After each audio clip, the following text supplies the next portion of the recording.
Okay, I'm just ad-libbing this. But today, I'm going to talk about one of a show I liked. In fact, I will go so far as to say it's one of my favorite shows, even when I was younger, and still is today. But I like it all just because of the quirkiness. I mean, it's just, I'm gonna roll the um, title intro in a minute for the show, and that's going to be the title intro for the video, kind of. But when you see it, you'll know what I mean by quirky, and you'll kind of know where I'm coming from. I got the beat, so all the kids dance with me. Me. Pick it up, turn around, here comes Mighty. Me. Mighty, hey, Mighty, wow. Come on, everybody, Mighty. I got the beat, so all the kids dance with me. Stick 'em up, hold on, here comes Mighty.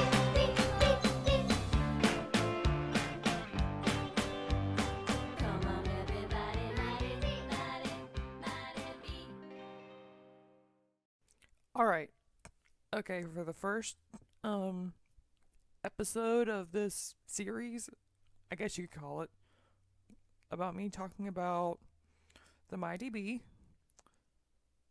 Yes, a part of me is embarrassed to admit that I liked the show as a kid and still do, but honestly, when you watch it, you see just how much quirkiness can be brought to an otherwise dull day. Especially when seeing especially when seeing some episodes of this show. But firstly, I would like to focus on Bessie Higginbottom, the star character of it. And I may touch into her younger brother, her hippie mom, and possibly her dog, Ben, Hillary, and Happy Higginbottom, respectively. But this one, I intend to just focus on Bessie, the young, quirky blonde girl with the pigtails and the glasses that seems to have more energy than the universe ever designated for someone to have. Which, honestly, isn't all that bad a thing, but the way she is, the thought of it just makes me laugh. I mean, very few shows, in my opinion, are anywhere near this level of. They're very few shows are anywhere near this level of it's hilarious, it's worth watching, and it's actually any good, in my opinion, anymore. I mean, yeah, I'm not one to watch a lot of TV. In fact, most of what I watch is YouTube or stuff on the internet or all that crap. But ultimately, this is actually one reason I would still use an actual television and a program guide, is to try to see if I could watch Mighty B on television. But and the main reason of that is Bessie Higginbottom in the show. Now, she is portrayed as a very intelligent yet very dumb character at the same time. And I don't mean that as offensive. I don't mean that as congratulations. I mean it in the way that you have a character. You have a 9 3/4 year old girl. I think she said it that I think she went to that I think she went into detail on that in one honeybee meeting. But anyway, move this so it's not in my mouth. Headset mic.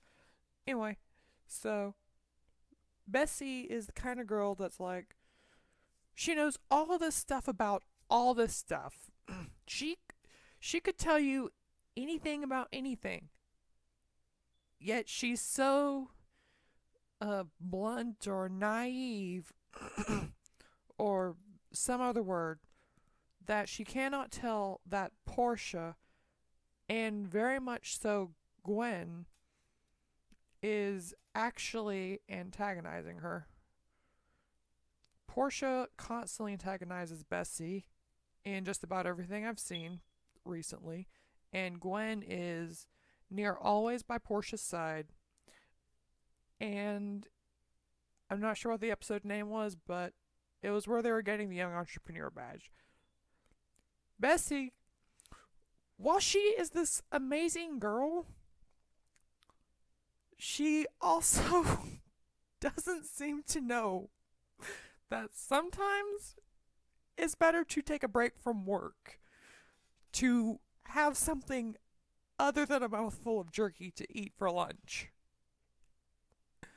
And when she is cooking lunch on a tight schedule, she is also the kind of girl to pre-chew it.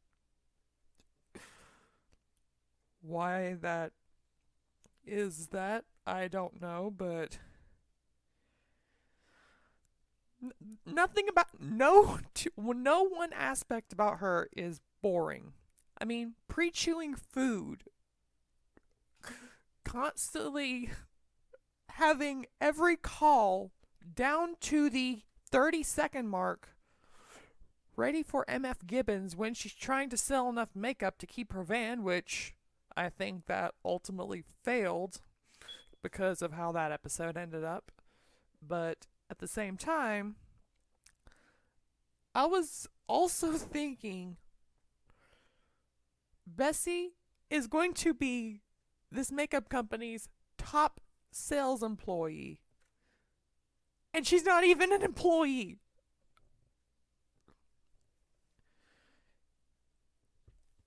She, everything she does, she is kind-hearted. She does everything with kind heart. She does it with good intention. She does it, everything she does for the right reasons, but she can kind of go overboard. And this is where I'm deciding to cue pre-chewed right here. My blood sugar. Soup's on! Finally! Yummers. What are we having? Lobster bisque, steak witches, and apple cobbler. Ooh, something for everyone. Très bien.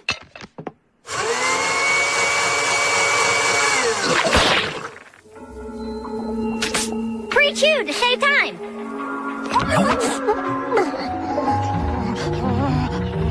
Bessie, dear. Yeah. What? Bessie, how far she was willing to go to save time for productivity. I have no doubt in my mind that in that episode, if MF Gibbons had came clean and said, Bessie, I am using you to sell makeup so I can keep my van, I am no less than certain that Bessie would still have said something along the lines of, oh, right, okay, well, in order to do this, we just need to do this, and alcohol, and all that stuff. And she would still help MF. I think her name is Mary Frances, I'm not sure. I'll have to watch stuff again or go online or, yeah. We have,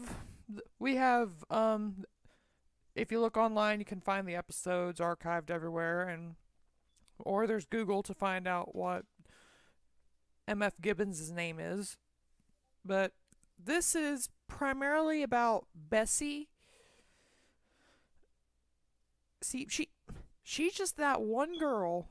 She is always that one girl who is, I don't care if you were to go up to her or any personality like her, she just cranks it to like a 50. If you go up to a personality like her and say, you can't do something, or you're not good enough, from what I've been able to gather, and from what I know, then again, take this with a grain of salt because this is just me rambling in front of a microphone about a show I liked as a kid. But a personality like her would definitely say, "No, I can, and I can prove it to you. I will do every possible thing I can, and then some, just to prove I can do this." Which, honestly, isn't a bad trait to have. I mean, we see Bessie when she's trying to join the Pretty Pretty Princesses, I think. I should know all this stuff because I binge watched all the episodes like in the first half of the week, or not all of them, but most of them. But for some stupid reason, I don't. But I think it was band Portia singing, Gwen on a guitar, and Penny on a triangle. And they were the Pretty Pretty Princesses, and Bessie wanted to join so badly. But everything she did was just shot down by Portia. And things didn't really get any better from the first attempt. Twinkle, twinkle, little star, how I wonder. LMNOP. Tuba break.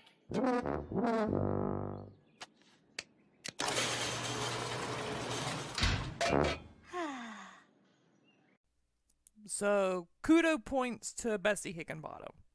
And a lot of it. Because most people would not take what Bessie takes from Portia in the way that Bessie takes it from Portia. In fact, Bessie looks at everything as not... She looks at everything not as one opportunity, but somewhere closer to the lines of more than 50 opportunities. I mean, she's just that one character that always can make everyone's day better or unintentionally worse. And she can also, well, there was one episode that she actually had all this bad karma happen to her, and whereas in reality, when Hillary offered club soda and positive energy to clean an orange juice stain off of Bessie after I guess the best analogy for it would be woke up on the wrong side of the bed. You could say that because she was frazzled, had gotten toothpaste in her eye, and a bunch of other stuff. But whereas in reality, Bessie turned to her mom and said, "No, Mom, I'm late, I gotta go." What Bessie thought happened in her mind was more along the lines of, "We're out of clean glasses." No clean glasses! Oh, honey, you've got a big stain. Oh, this might require club soda or some positive energy.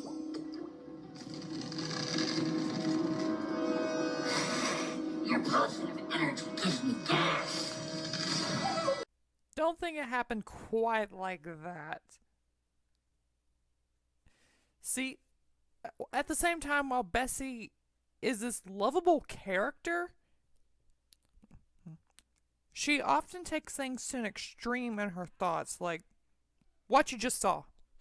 In reality, Ben said, in reality, what had happened at the start of that episode, or that morning in chronology, whatever it's called, see, what had happened was Bessie had walked into the kitchen, and Ben had said, "We're out of clean glasses," and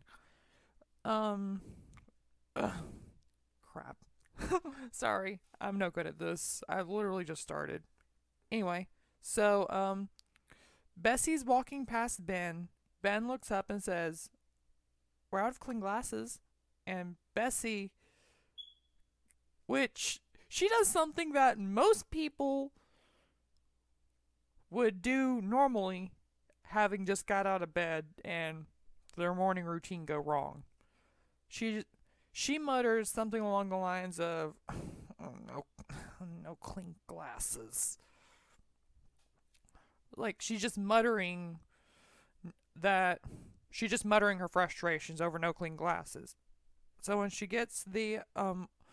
opens the refrigerator, gets out the orange juice, and goes to drink some out of the carton, can't figure out why she would do that unless she was already frustrated by that point in the day.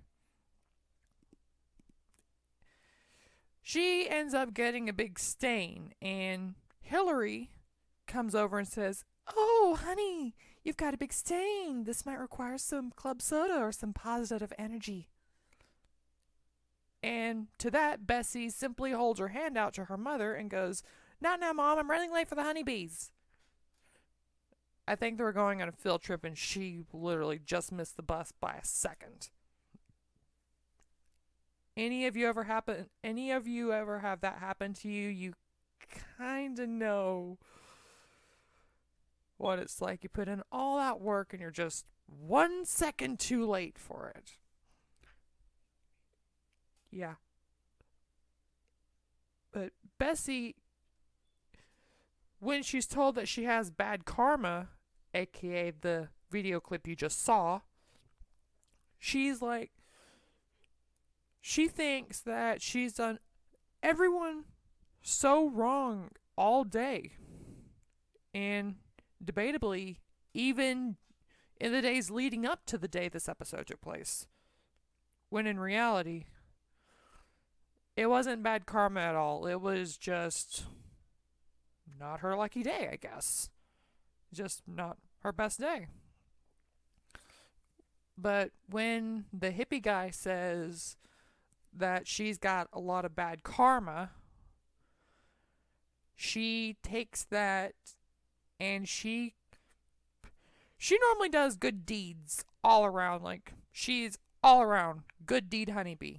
Top-notch honeybee.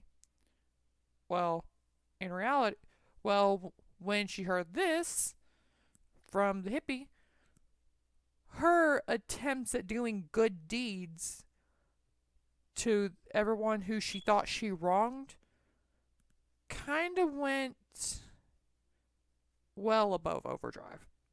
So instead of actually doing good deeds and making her friends and family's days better, what she was doing was kind of going on a downhill slope.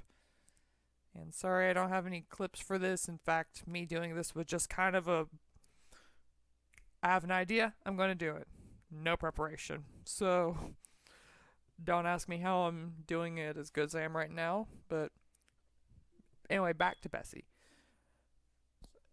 She is always she always strives to do the best thing, and even when she loses Happy to Portia and Ben becomes her new dog, Pizza. That was a funny name. It also got me hungry for pizza when I saw that episode. Anyway, so when she wanted to play fetch with Pizza, immediately what she was doing was going up to Ben, who was in a chair reading, and she was going, "Pizza, ball, ball, Ben, ball, Ben, ball, ball, Ben, ball, Ben, ball, Ben, ball, ball." And she was just doing that like really fast. So that's her enthusiasm.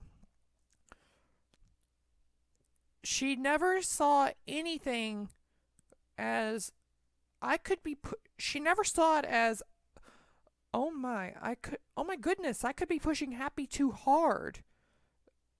She never saw that until Ben literally came out and said, "Now I know why Happy ran away." Because, I mean, let's face it. If your dog is overweight, you don't just immediately go up next to him with a whistle, blow it, and just expect him to start running laps around the house or however you give dogs exercise that have become lazy and are too lethargic to reach for the remote. How would that even work anyways? But back to the point at hand. She tries so hard to do the right thing that she doesn't know when she's actively trying too hard. It's like for most people, before they even get anywhere near where Bessie tries to do the right thing on Bessie Higginbottom levels, they're either usually, okay, I'm exhausted, I need a break, and come back to this in X amount of time, or they'll just be like, okay, I give up completely, end of story. It's someone else's problem. Bessie doesn't seem to have that limit. It's almost as if she is in some way actually afraid of knowing that she could try too hard. Or she could also be subconsciously afraid just as much of not trying hard enough. And this actually is a source. This could actually be a source of ridicule. This could actually be what Portia and most of the times Gwen can feed on when they're bullying, humiliating, and belittling Bessie. At the same time, though, Bessie doesn't know it. In fact, very few times in the season or the series since I've rewatched it, I've got everything but like 2 or 3 episodes down, so I'm pretty sure I can speak for the whole thing safely. But very few times does Bessie actually feel like belittled or demeaned, if at all. And even then, it would be a stretch to say it in the same way that you or I would feel belittled or demeaned by a bully. Because Bessie takes everything as, oh, everyone wants to be my friend. Everyone wants to be my friend. Wow, they're all making jokes with me. When in reality, it's just a couple of girls who are just being mean to her. She does not see she does not see them as bullies because of her really optimistic, over-energetic, strives to be the absolute best on every possible and conceivable plane that she can be personality. There's just nothing there that would scream that she's doing anything wrong, other than that she, by a possible subconscious fear, will actually shield her from reality, whether she knows it or not, that because she is trying so hard like she is, it is actually a source for others to mock and ridicule her. Which I honestly can't say I'm a stranger to, because while I've never done that, I can also say that I have done, like, I've tried really hard and it's kind of been a source for other people to laugh at me. Honestly, I'm not gonna be the one to point and judge and say that, oh, everyone's done wrong and I've done nothing wrong, because there's no way to do that. But Bessie could actually be suffering from a phobia where she thinks she is not trying hard enough, or if she doesn't try hard enough and be perfect, that everything she's doing is going to be all for naught, meaningless. And seeing as how she's already 9 3/4 years old in the series, or maybe it was 9 1/2, I don't know.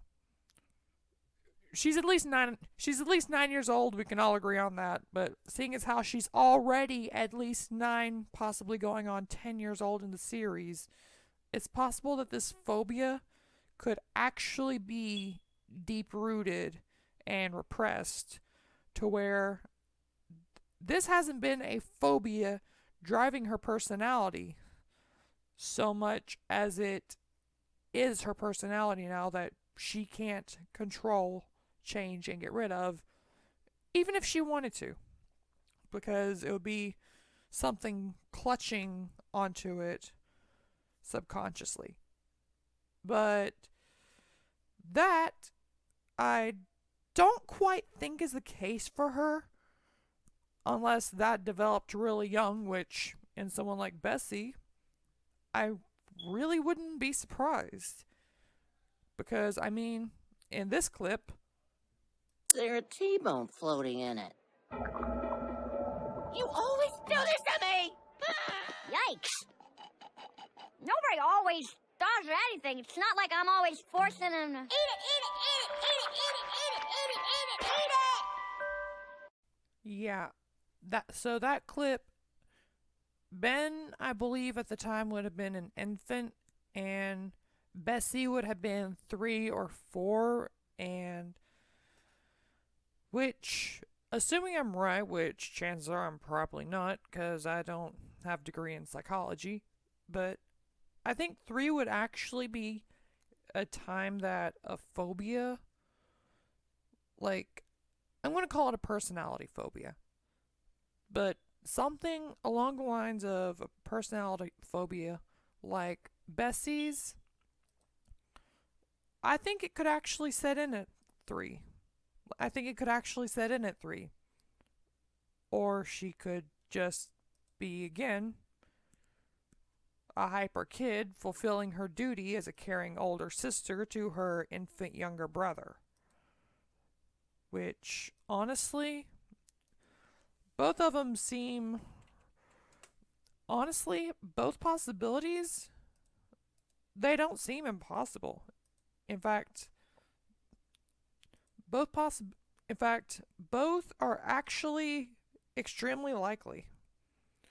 Because on the one hand, Bessie is already scared that she is disappointing everyone. So she's trying really hard, and that is beginning to get firmly cemented in her and possibly repressed if things go that fast. Or it could be that she wants to prove,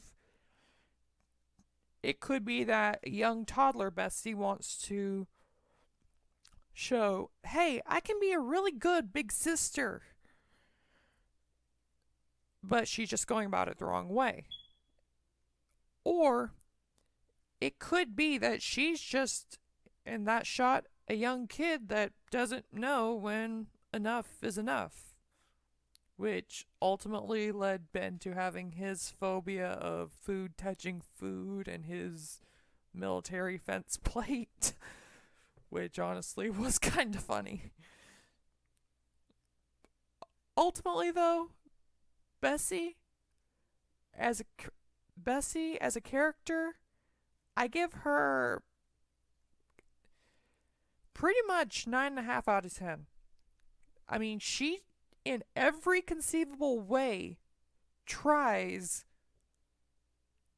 in more ways than some, and I mean that along the lines of she tries in ways that don't exist to be perfect, or at least very well, not stopping until she achieves that. And even then, I'm pretty sure she wouldn't stop. She would just set a higher goal and keep going and keep going and keep going. until she looks around and sees she can't set a goal that she hasn't already achieved. So yeah, that pretty much is this video.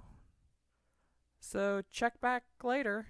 I'll try to do the rest of the Higginbottom family and the show as a whole, and then I'll try to do each of the individual honeybees.